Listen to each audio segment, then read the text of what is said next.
I think we've waited long enough.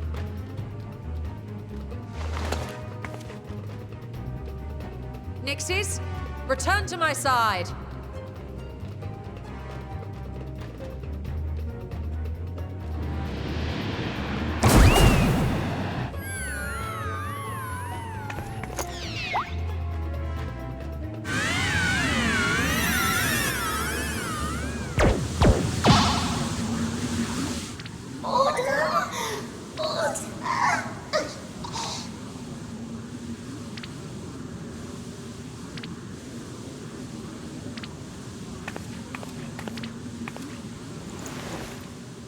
Thank you, little one.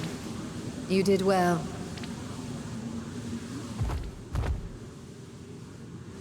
Oh, the poor thing. Its essence has been irrevocably warped.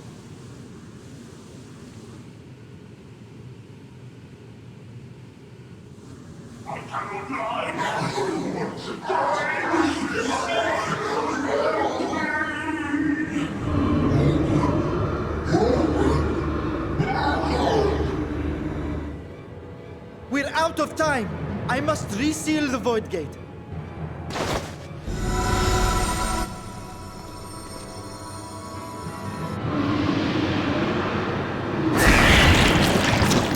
They're coming through!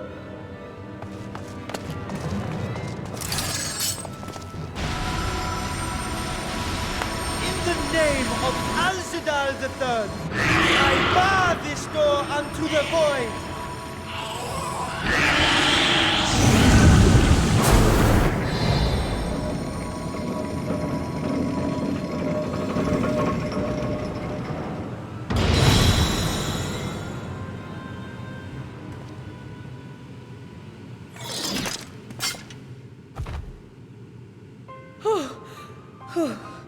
Well, that was a sharp lesson in the dangers of void gates.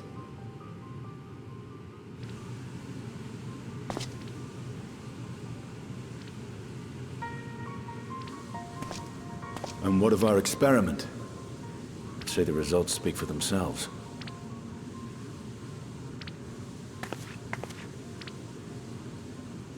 The unprotected Nixie has suffered extensive etheric corruption.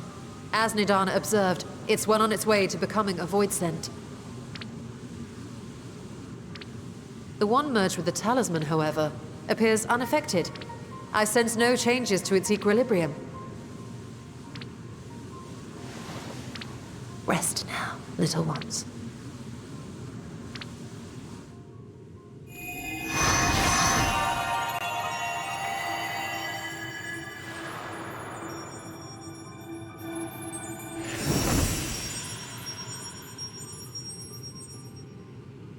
Graha's theory was correct, then.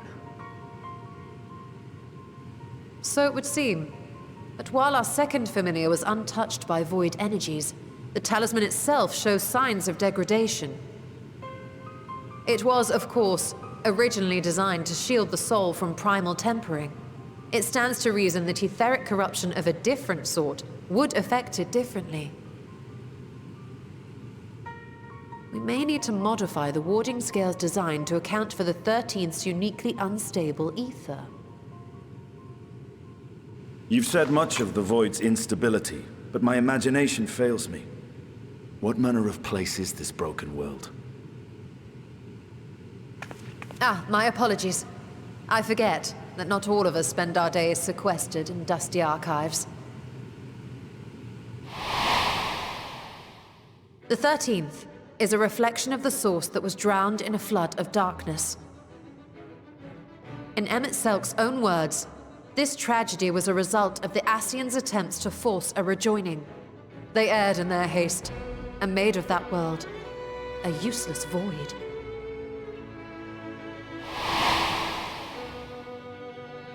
You remember Una Kalhai, the unusual child we met during our troubles with the warring Triad. He explained the fate of the 13th thus. The champions of that ill-fated world used the stone known as Auracite to contain the power of primals. But those self-same heroes were gradually corrupted by the Auracite's bleeding energies, transforming into fiends with an endless hunger for ether.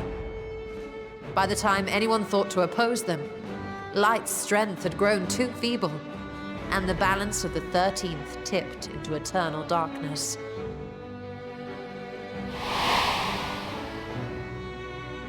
It was Elidibus, as I recall, who rescued Unakalhai's spirit from his final battlefield.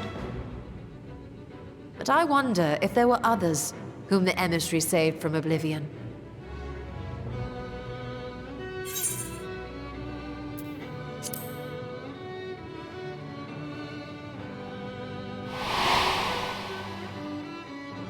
Cylva, the adventurer who traveled with the Warriors of Light. And you say she was another of Elidibus's pawns?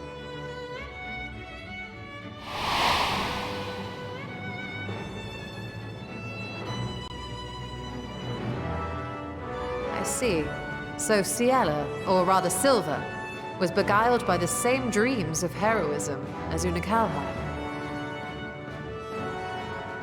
And what of your own experience? Will you tell us of what you observed during Noah's expedition?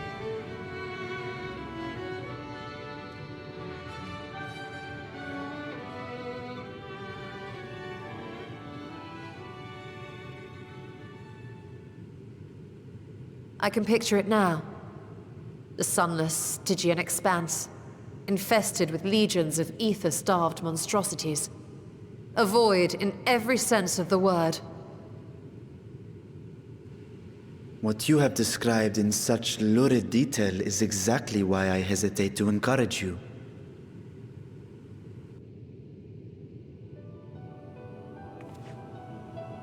Worry not, great Vritra. Our journey into the 13th is but the first leg of a longer voyage.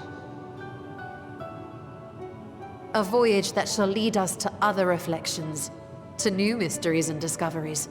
And I mean to be there every step of the way.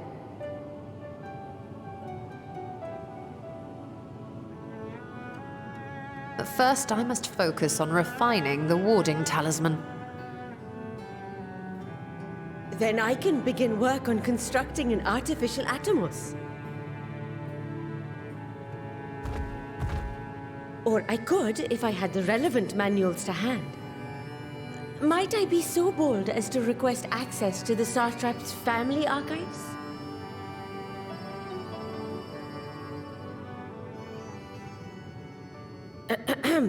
Your Excellency?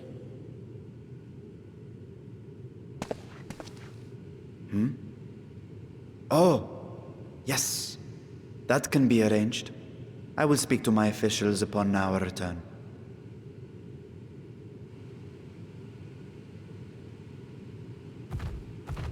We will see you back in the city then.